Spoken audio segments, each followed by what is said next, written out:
High সবাই, কেমন আছো? চলে আসলাম আরেকটা ভিডিও নিয়ে। তো এটা হচ্ছে জন্মাষ্টমীর পরের দিন আমাদের, মানে জন্মাষ্টমী উপোসের পরের দিন নন্দভোগ হয়েছিল, নন্দ উৎসব। তো এটা কিন্তু আমার দিদি ভাই, মানে আমার ননদ, হচ্ছে আমি দিদি ভাই বলে ডাকি।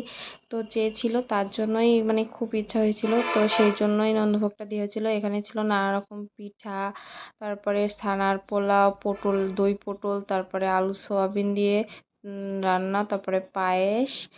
আর এটা এটা হচ্ছে ডাল, এটা হচ্ছে আলু পোস্ত, আর এটা হচ্ছে পোলাও, আর হচ্ছে বেগুনি আর আলু ভাজি, বেগুন ভাজি, ভাজি জল। এটাই ছিল আজকের ভোগে। তো আমার শাশুড়ি এবং ননদ দুজনেই নিরামিষ খাই। তো এটাই হচ্ছে আমার ননদ। তো ও ইচ্ছা করেছিল ঠাকুরকে একটু ভোগ দেবে, তো ওর ইচ্ছার জন্যই এই ভোগের আয়োজন। তো ওই পুজোটা দিচ্ছিল।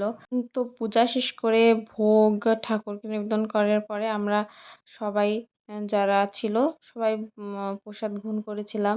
তো এভাবেই আমরা হচ্ছে নন্দোৎসব, জন্মাষ্টমীর পরের দিন সেটা পালন করেছিলাম।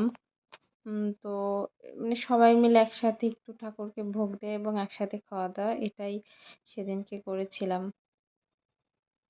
তো ও পুজোটা ওই করছে, মানে করে নিচ্ছে।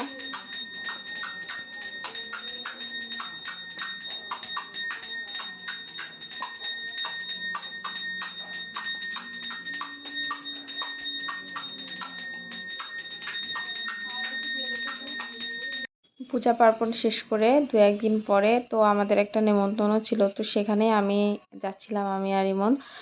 তো সেখানে যাওয়ার সময় একটু ভিডিও করছিলাম। তো সেখানে আমাদের খাবার আয়োজনে ছিল সাদা ভাত, আম, একটা ছোট চিংড়ি দিয়ে হচ্ছে সবজি, ডাল, মাছ, চিংড়ি মাছ, আর হচ্ছে মিষ্টি, দই, চাটনি। তো আগে থেকে খাওয়া, প্রথম থেকে শুরু করার সময় ভিডিও করিনি, পরে করেছিলাম। তো আজকের ভিডিওটা কেমন লাগলো সবাই জানিও। সবাই সুস্থ থেকো, ভালো থেকো। শেষ করছি আজকের ভিডিও।